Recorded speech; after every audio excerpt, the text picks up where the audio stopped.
So, what do we do? Do we ask permission, or do we go behind his back and apologize if we have to? Eleanor Lewis asked her best friend Bella Rivera as they sipped cappuccinos at the coffee shop. Bella smiled crookedly. Reason tells me to tell him ahead of time so it won't be cheating, but logic tells me he'll say no if I do.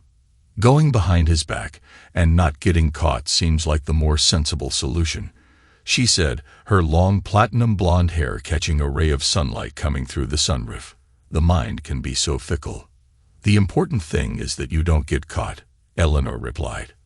Though everyone seems to get caught sooner or later. You know that, don't you? Yeah, but I'm hoping that by the time that happens, I'll have enough leverage that he'll just brush it off, Bella said.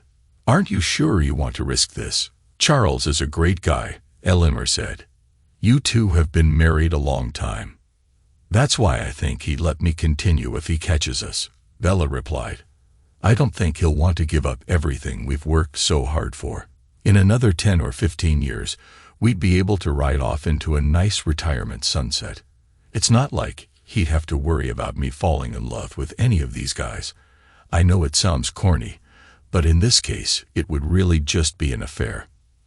I believe you, sis, but men don't think like us. They can't separate love from bedtime fun when it comes to their spouses. You'd be walking a fine line here, Eleanor commented. I know, but I have to do this, Bella insisted. I need to feel some excitement back in my life.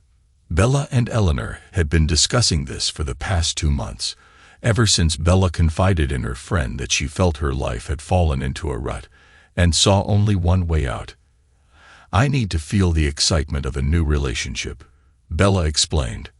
Remember how thrilling it was in high school, college, and even right after, when boys would notice you, chase you, and then woo you. How you spent all that time getting to know each other. I need that. I miss that. I adore Charles. He's an amazing man, a great father, a good provider, and a wonderful husband.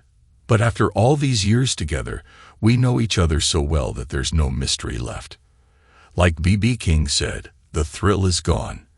I need to feel that excitement again, Eleanor.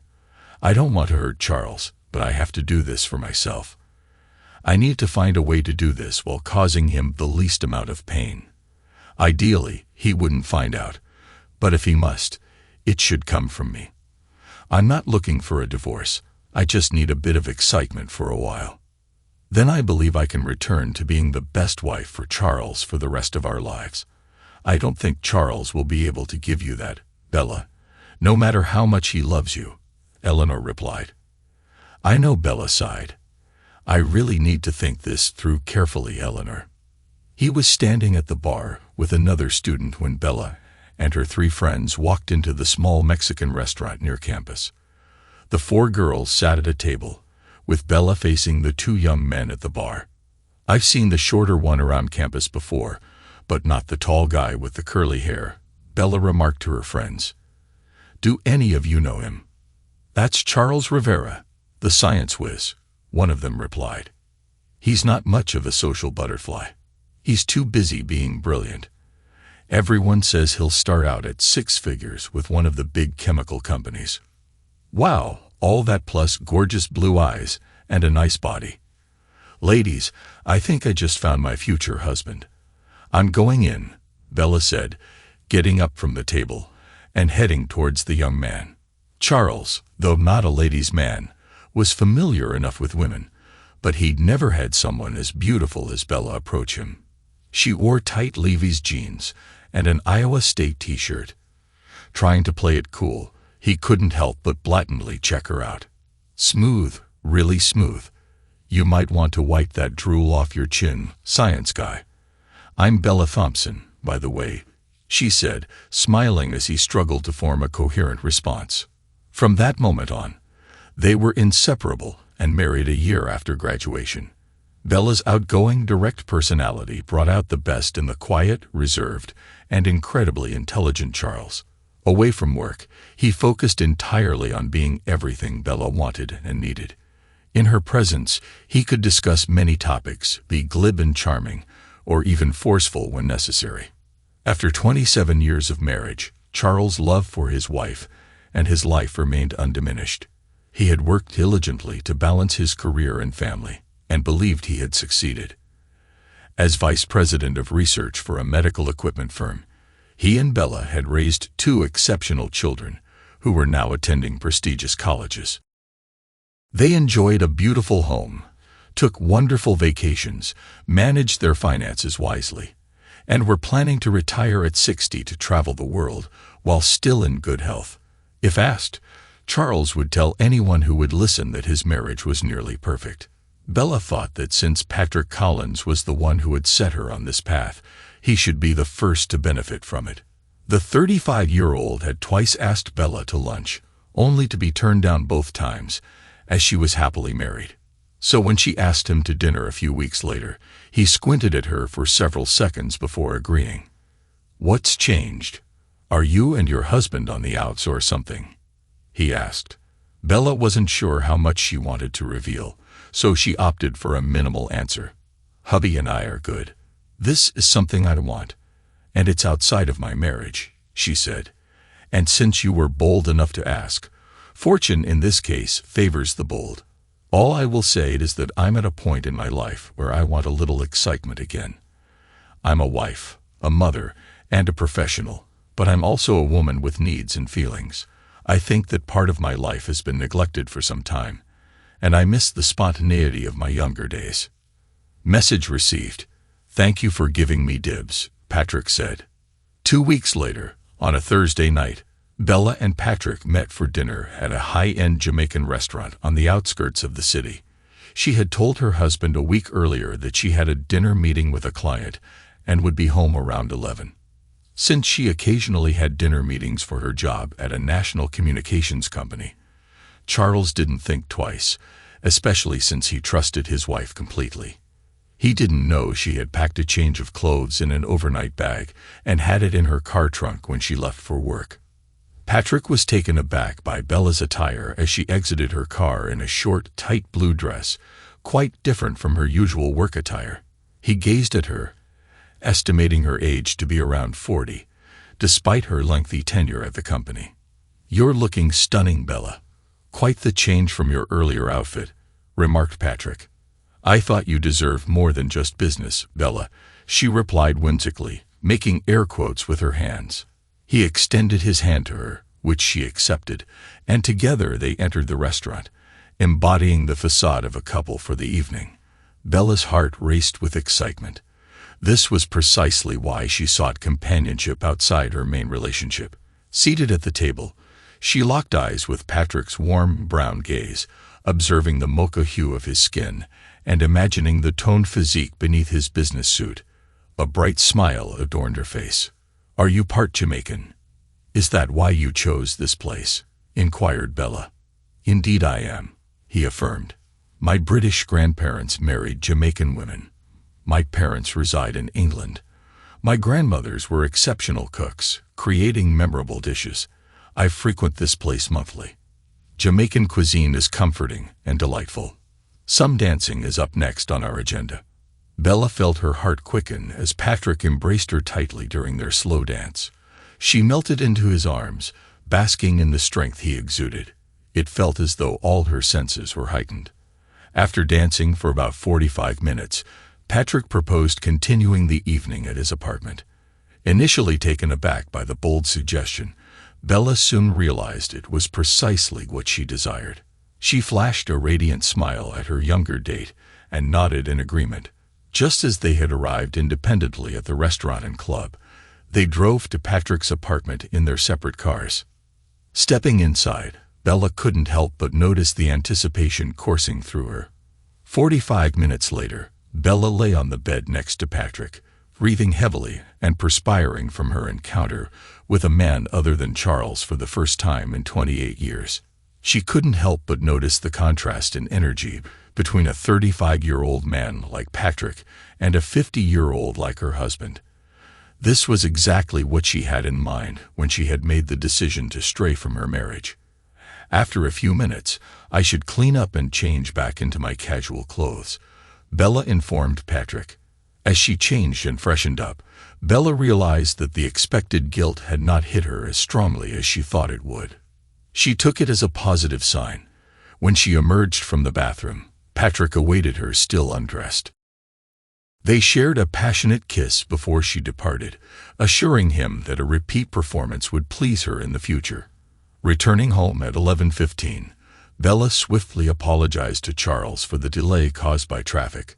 Her husband accepted her apology, recognizing her sincerity, as she planted a quick kiss on his lips and proceeded into the bathroom. That went smoother than expected. Bella mused to herself as she made her way past. All that worrying was for naught. After a series of encounters with Patrick, Bella decided to diversify her experiences as per her plan. Although she continued seeing Patrick, another man was introduced into the mix, followed shortly by a third. Exploring relationships with all three, both in and out of the bedroom, proved to be exhilarating and fulfilling her craving for new excitement. Feeling rather pleased with her scheme, Bella found herself meeting her lovers twice a week. The novelty of engaging in different activities and discussions with new people was just as rewarding. Realizing that bedtime entertainment had become somewhat secondary, in part because her lovers were not distinctly superior to her husband, Bella pondered expanding her circle to ensure things stayed fresh. "Is that your wife?" James Davis hesitantly asked Charles as he peered at a diagram on his computer screen from behind the older man. On Charles' desk, pictures of Bella and his two children were always displayed on the left, just to the right of his monitor placed at the corner. Charles detected the uncertainty in James' voice as he observed the younger man taking a step back. Promptly, he gestured towards a chair across from his desk and urged James to sit down. Having worked with Charles for 3 years, James was well regarded by the older man, who saw a promising future for him within the company. Charles admired the 27-year-old for his good looks and respectful demeanor, envisioning him as the type of man he would approve of for his daughter to marry, should she choose to do so in the future. "Something seems amiss, James. You have the look of someone who's seen a ghost." "Oh, you have encountered a ghost, haven't you, James?" Charles remarked, his expression registering sudden realization. Seeing James lower his gaze, Charles rose to shut and lock his office door before resuming his seat, his gaze piercing through the young man, the quiet intensifying in the room. "I wasn't aware she was your wife." "I truly had no idea," James confided in a hushed voice, still avoiding eye contact. "I knew she was married. She mentioned she had an understanding with her husband. I absolutely did not know she was your wife." In a swift succession of emotions, Charles transitioned from concern to anger and then to nausea. It felt as if a tumultuous storm had erupted in his composed mind, inundating him with a barrage of inquiries and reflections. "After how many instances didn't you know she was my wife?" Charles finally inquired after a brief pause. 3, no 4, James responded, reducing the actual count in an attempt to soften the blow. Fighting back tears, Charles detected James' mental calculations, suspecting him of understating the figures to alleviate Charles' distress. Following a prolonged silence, Charles eventually managed to whisper, "How? Why?"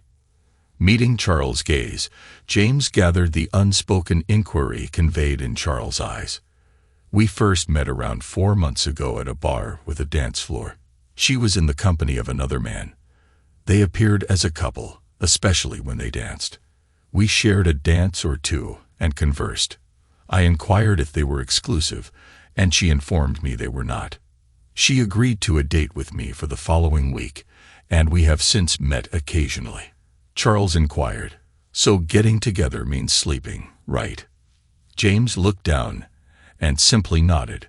"She mentioned that you and she had an understanding. She was dating and sleeping with other men, with your knowledge," he said. "I swear I had no idea she was your wife." "I swear," James insisted. "Well, you did know she belonged to someone else," Charles pointed out. "Yeah, but she was already involved with someone. Initially, I assumed she was his wife, but I noticed he wasn't wearing a ring," James explained. James gazed directly at Charles and visibly made a decision. Turns out she's dating several men, including me and this other guy. James whispered. So you're saying that you not only didn't authorize this, but you were unaware? Charles responded. That's an accurate assessment. The two men exchanged a silent gaze. I apologize, Charles. I'll end things with her, James promised. I'd appreciate that. And please, don't tell her about our conversation. I need to figure things out, Charles requested. James stood up, unlocked the door, and left quietly. Charles remained seated, staring at his computer almost aimlessly for the next hour, until it was time to leave for home. He realized that things between his wife and himself had been strained for the past year. Their conversations had become sparse. She was working longer hours, and their intimacy had dwindled significantly. That night, as usual on evenings they both returned early, Bella was cooking dinner in the kitchen when Charles entered. Instead of going to her for a customary kiss before changing, he slumped in a chair at the kitchen table, his eyes glazed with tears. Bella glanced at her husband and could tell that he was aware of something. Tears welled up in her eyes, and she felt rooted in place. How long has this been going on, Bella? Why don't you love me anymore? Charles murmured, trying hard to suppress his emotions. Bella couldn't hold back her tears. It's been around a year, but I do love you, baby. It's not about not loving you, she said tearfully. Charles raised his eyebrows, silently urging her to elaborate. I crave excitement and new experiences in my life. Everything else has become secondary, Bella admitted. Charles winced. We have been together for 28 years, with 27 of those spent in marriage. Over these countless moments, we have intimately known each other, both physically and mentally. Even as we explore new experiences, it is always with the familiarity of the same person. I sensed a need within me for freshness and vitality, a desire for new connections on an intimate level. I contemplated seeking your approval beforehand to ensure transparency, but past experiences have suggested that may not end well. So I decided to pursue it and discuss it with you now. I am aware of your love for me, and I believe that upon reflection, you will understand and grant me this, knowing that I love you just as deeply. I believe I have earned this. I have upheld my roles as a devoted wife and mother, Bella explained. Interrupting, Charles remarked, while I am confident in my capabilities as a husband and father, I would never presume that I have the right to seek relationships outside of our marriage based on that. Bella's frustration simmered at the interruption, but resumed once Charles concluded his thoughts. This isn't about my affection for you, darling, nor does it involve feelings for anyone else. I do not harbor love for them. It's simply that the dynamism between us has grown stagnant. I craved, continue to crave, the spark of something fresh and exhilarating. For a temporary period, I longed for novelty. Once that thirst is quenched, I will return to being solely yours, forever. We can then relish in growing old together, in comfort and familiarity. Time is on our side, Bella expressed. Bella regarded Charles with a condescending gaze, while he reciprocated with a look of bewilderment. Charles shared his perspective, saying, Marriage is a journey, Bella. It commences with fervor and zest, with new emotions and discoveries, and gradually transitions into a tranquil, enduring comfort. Every aspect is part of an evolving experience, much akin to raising children. Seeking rejuvenation by engaging with other men is simply a means to justify your betrayal, and I refuse to accept it. Resistance flaring, Bella challenged. You refuse to accept it. You don't dictate my choices. I will see whom I wish when I wish. Acknowledging, he responded firmly, I may not control you, but we entered into vows together, and breaking them out of boredom is not how a marriage functions. If this is truly your desire, then you should have had the courage to seek a divorce. Since you lack that resolve, I will initiate the process. Expressing her dissent, Bella uttered, Divorce is not what I desire. I simply seek time to sort through my thoughts. Firmly, Charles asseverated, No, you wish to keep me as a contingency plan. You find solace in our familiarity, intending to return to the boring old Charles once your vacation is over. Date around, and when you tire, come back to me. We have been wed for 27 years. Bella's outcry continued. Do I not deserve a modicum of consideration? Counteracting her question, Charles questioned, how many have you been unfaithful with Bella? Did I not deserve any consideration? Bella's response consisted of a huff, followed by a reflective silence. How did you find out? She inquired, speaking in a quieter and seemingly calmer tone than before. First, answer my question, darling. How many men? Charles asked. If recalling them all is too difficult, just name the closest dozen. Damn it, Charles. That's uncalled for, she snapped. Really, Bella? Charles retorted. I'm aware of at least 5, and given that I only found out recently, I suspect there are far more. Give me time, and I'll uncover the truth. Despite only knowing about 2 men Bella had been involved with, Charles, a skilled card player, decided to bluff by naming a definitive number after James hinted at more partners for her. Bella hesitated slightly, then settled down across from Charles. For the first time, a sense of guilt flashed across her face, and Charles, drawing from 28 years of experience, realized his bluff might be too low. She started sobbing quietly, indicating that she was done talking for the night and using her tears as a means to avoid admitting defeat. Remaining at the table with Bella for a few more minutes, Charles eventually headed upstairs to change clothes. He decided to order a pizza for himself, having a 12-pack of Thompson High Life in the fridge. As for dinner, his soon-to-be ex-wife could fend for herself. After her tears subsided, Bella sat at the table lost in contemplation. Unimportant as it seemed, she noted that Charles never divulged how he uncovered her infidelity. She made a conscious decision not to press him on this, as she was aware he could easily retaliate by probing into her own rendezvous. Although she bristled with anger when he insinuated that her liaisons could exceed a dozen, she knew his estimate was eerily accurate. Over the past 9 months of her escapades, she had been intimate with 9 men repeatedly and engaged in 3 one-night encounters. It was her ardent hope that Charles would never uncover her secret trysts. With genuine love for him, Bella harbored aspirations of revitalizing their marriage once she put an end to her dalliances. While the possibility of getting caught had always lingered at the back of her mind, she held on to the belief that Charles loved her enough to overlook her transgressions. Exceedingly grateful for his tolerance, Bella vowed to demonstrate her devotion daily by becoming the best wife she could possibly be for him. Although not entirely surprising, Bella felt a pang of hurt as Charles retreated to their son's former bedroom come bedtime. We've never spent a night apart in all our years together. Why break that streak now? We've been together while I was being unfaithful, Bella expressed.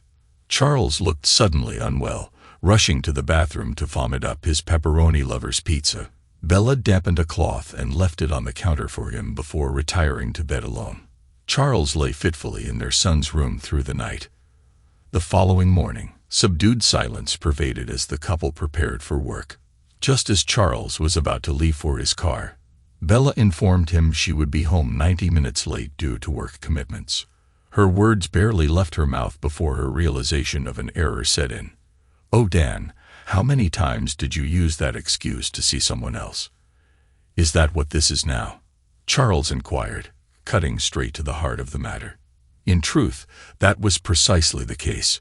Bella had scheduled a lunch date with a man she had met the previous week.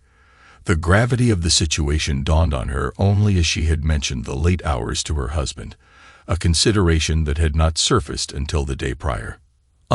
Yes, I have plans to meet someone. I apologize. Yes, I have plans to meet someone. I apologize. I arranged this meeting last week, and I did mention late work commitments a couple of days ago, she confessed. Yes, work was often your alibi, whether it was late nights at work or meeting clients, but not all of it was false. Sometimes your work did require you to stay late, Charles acknowledged.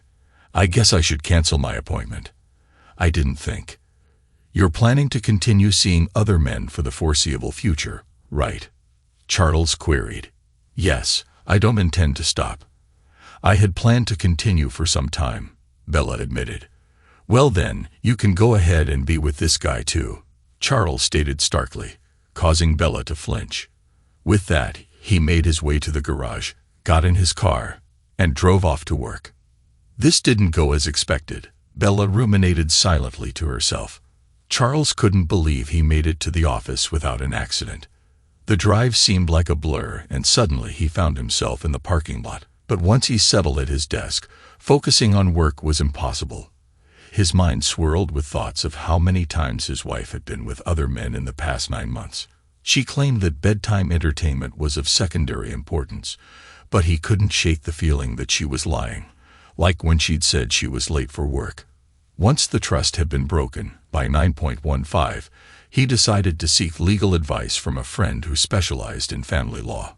Securing an appointment for 5, he reasoned that since his wife wouldn't be home, he might as well use his time productively. As he sat at the kitchen table, indulging in takeout Italian, Bella arrived home and entered the kitchen. Their eyes met briefly before she headed upstairs. Charles observed her unchanged hair and makeup, indicating she had tidied up after her appointment before returning to work. When she descended in casual attire, Charles couldn't ignore the fact that she hadn't showered.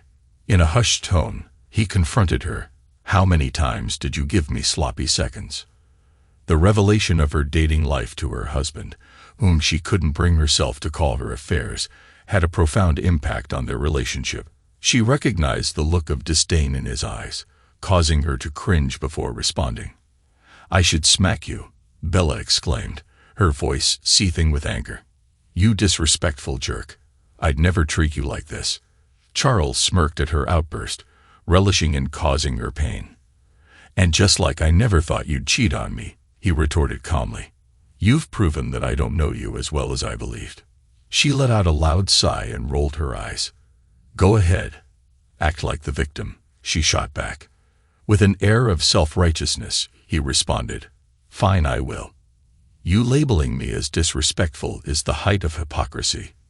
Your lies and infidelity have been a tremendous disrespect to our marriage. Even you can't deny that. I'm not disrespecting you. I've told you before. I'm exploring new experiences and connections, she defended. Charles spat back. You can call it what you want, but breaking our wedding vows is disrespectful, no matter how you spin it. Bella was taken aback when divorce papers were served to her the following week on a Wednesday night. Initially shocked, her shock soon gave way to anger as she opened the familiar manila envelope on her way from the front door. I thought you would give me the benefit of the doubt, Charles. Are you really willing to throw away 27 years because I want to try new things while you're content with aging? Bella lamented. What made you think I'd let you test the waters with other men for a year and still expect us to remain married? Do I look like I've had a lobotomy? Charles responded calmly. Why can't you understand that this is about exploring new opportunities and people, she argued. And yet most of your dates end the same way, don't they? Charles observed. Shocked, she questioned. How do you know that? With her dating life no longer a secret, she felt emboldened to return home later, even past midnight after subsequent outings. To her surprise and annoyance, Charles was waiting for her when she arrived, mirroring how he waited up for their children when they were out on dates. Have you ever tried line dancing? It was so much fun last night, Bella mentioned to Charles over breakfast before they headed to work. His eyebrows shot up in surprise at this unexpected revelation. So now you're sharing details of your dates with me. How delightful. Was the bed comfortable too? He snidely asked. A smirk crossed her face as she responded. Indeed, usually quite comfortable, but here's the thing, dear. It's always soft, Charles pointed out. You can deny it all you want, but that's the key issue. It makes you nothing but a why we're headed for a divorce. This won't end in divorce, Charles. So you say, Bella.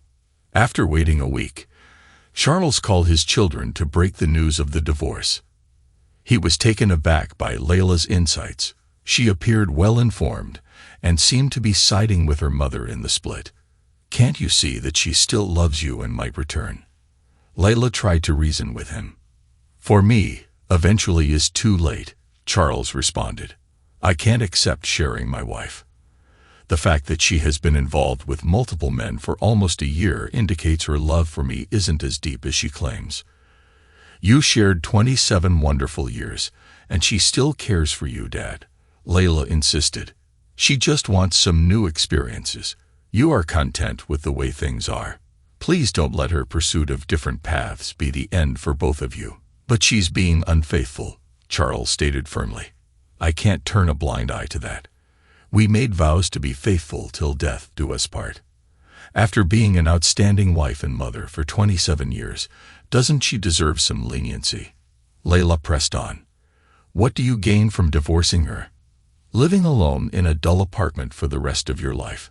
Staying with her could earn you her lifetime commitment, with her doing everything to make you happy. Shouldn't she reciprocate the same level of devotion I have shown her?" Charles questioned. "I have stayed true to my vows, even when it would have been just as simple to break them as she did.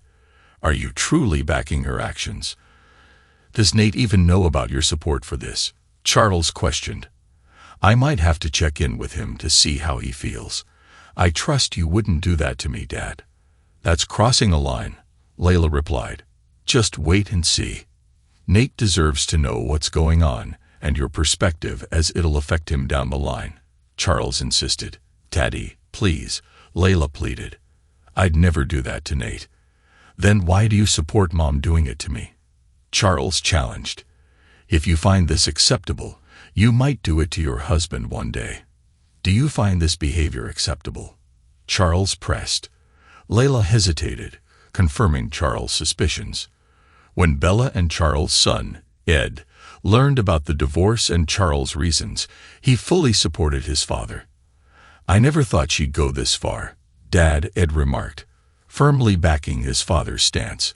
A week later, on a Saturday night, Bella sat on the living room sofa, watching her husband in his lazy-boy on the other side of the room.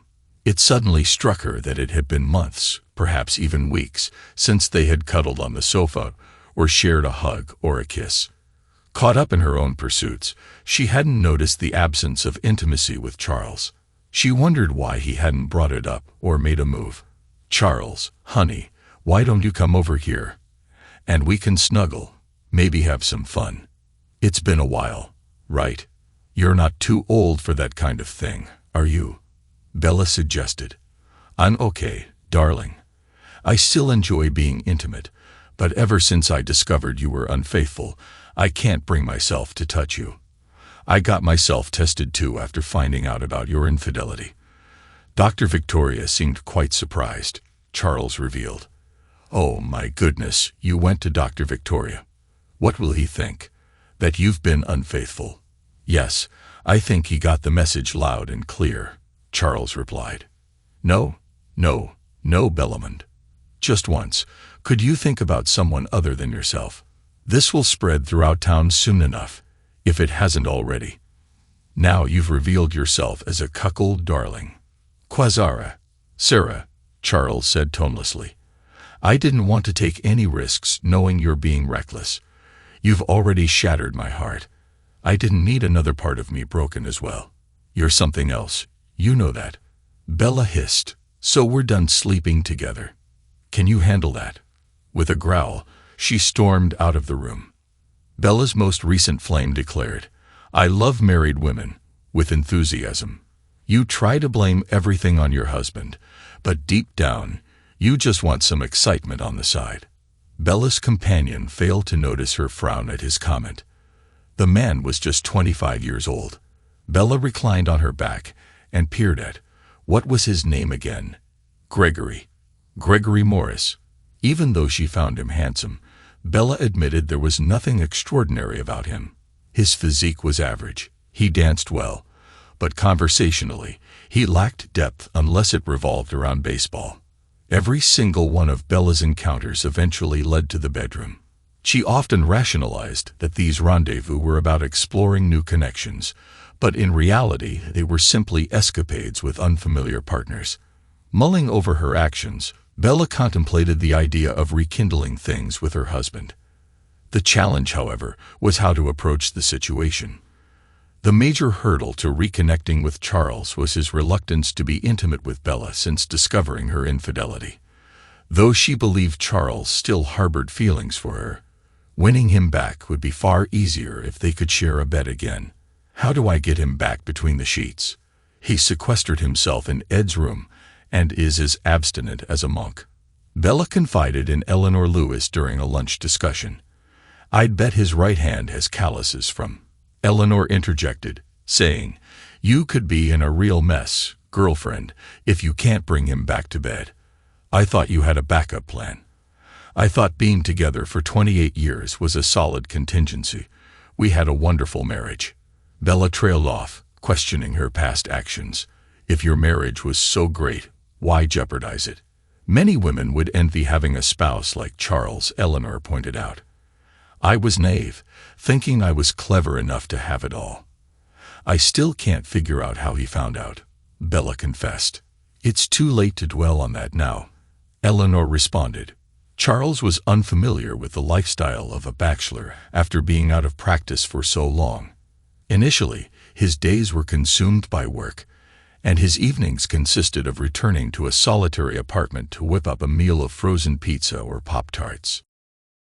As time passed, he began to explore a new world with a group of friends, discovering single professionals in their 40s, 50s, and 60s. Observing his peers, Charles noticed that many middle-aged men were drawn towards younger women in their 20s and 30s. While he understood the appeal, he also recognized a surplus of older women who seemed overlooked. Some attractive older women found companionship with younger men, similar to what his ex-wife had done. However, there were still plenty of decent-looking women available, as indicated by the absence of wedding rings on their left hands. Charles always made it a point to check for a ring to avoid causing the same pain that had been inflicted on him. During a conversation one evening, Tom, one of his friends, argued, Just because she's married doesn't mean she's off-limits. She might just be seeking some enjoyment. What harm could it do? Charles disagreed, stating, She belongs to someone else, Tom. That's where the problem lies. I refuse to participate in betraying someone's trust. I've experienced the pain of infidelity, and I won't inflict it on another person. Despite what some of his friends labeled as his peculiar standards, Charles discovered there were plenty of single women available. Some sought a serious relationship, while others were interested in more casual encounters. Charles was open to spending time with both groups and had several flings over the following year. Charles harbored doubts about ever finding a love as profound as the one he had shared with Bella during their 28-year marriage. Before Bella's desire for exploration changed things, Charles believed their relationship was close to perfect. Admitting to himself that finding someone akin to the original Bella was likely an unattainable feat. Sitting alone at a table meant for 5, Stella Murphy kept a close eye on the drinks, mindful of potential drinks spiking in a world where women had to be vigilant. Charles decided to approach her and introduce himself. Guessing she was a few years younger than him, with either a deep tan or a mixed-race background, shoulder-length straight black hair, and expressive, large brown eyes. He observed her subtly moving to the music. Mind if I join you? Charles asked, pointing to the vacant seat beside her. Please do, she responded with a warm smile. It's nice to have someone to converse with, quite the change from babysitting the youngsters tonight. As Charles settled into the seat, she explained, It's girls' night out for the young ones in the office. I'm here to ensure everyone gets home safely. I'm the only one who didn't have to show ID to enter. Stella Murphy, by the way. Amused, Charles introduced himself, remarking about how it had been ages since someone had asked for his ID. The conversation between Charles and Stella was interrupted as 3 younger women returned to the table from the dance floor, all smiling at him and taking seats. Stella briefly paused the conversation to introduce everyone. Each of the 20-somethings greeted him politely. Wonder where Mary Jo went off to, Stella inquired after the introductions. "She's in the ladies' room after the last dance," one young redhead seated next to Charles replied. "Let's give her a few minutes, and then someone should check on her." Stella directed the group, scanning their faces. "Got it, Mom," one of the girls acknowledged. "I've never lost track of any of them at a girls' night out." "Not starting tonight," she assured Charles. "That's commendable. Do you accompany them all the time?" he asked. "If it's a night out for the girls, then yes. But when they go out on their own, well, they're independent. I'm just the old mother hen after a divorce. 2 drinks maximum. Then I switch to iced tea," she chuckled. "Does Mom ever get a chance to dance?" Charles inquired with a smile, causing Stella to blush. "Not often enough, we reckon," the redhead replied as the others grinned. "So, you all don't mind if I take her out for a bit, if she agrees," Charles proposed. Stella gave a nod of approval, and the younger women encouraged the pair onto the dance floor. Charles noticed Stella's curvaceous figure hidden beneath her understated outfit. Despite not being the best dancer, Charles boldly led in a slow dance, holding her closely. She enjoyed the closeness and strength in his arms. Charles too relished the moment. With Stella's phone number secured and a date set for the following Friday, Charles bid farewell.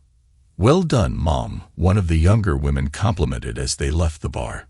Bella decided to pause her dating life until the divorce was finalized, hoping that it might convince Charles to reconsider ending the marriage.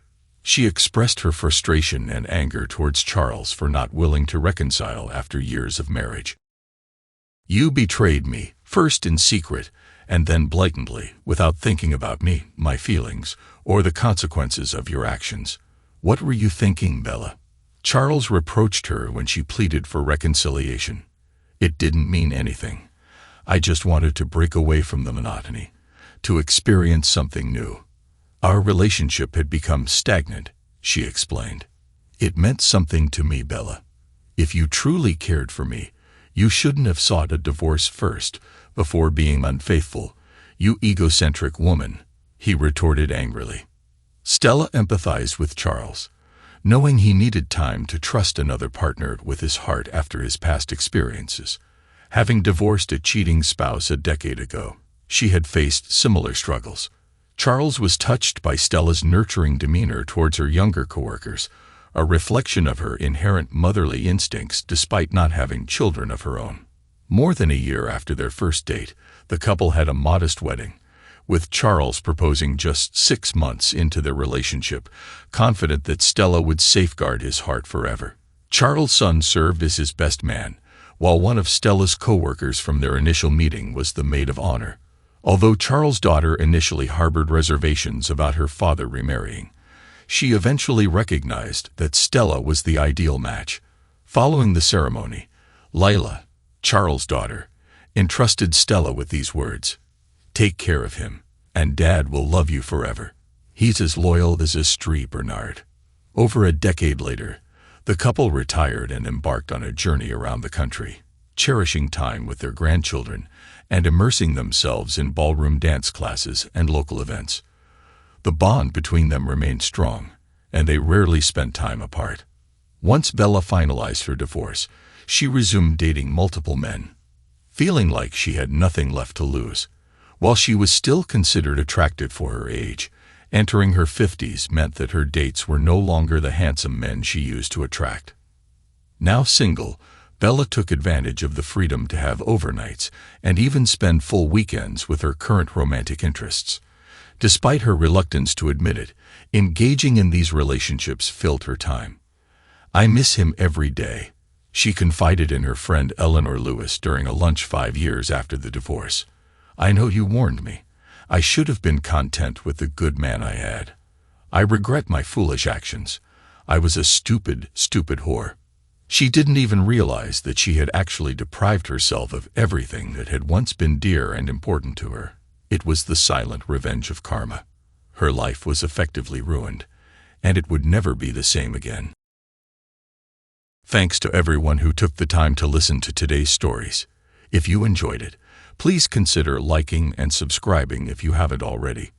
Feel free to share your thoughts on the events in the comments below. Take care.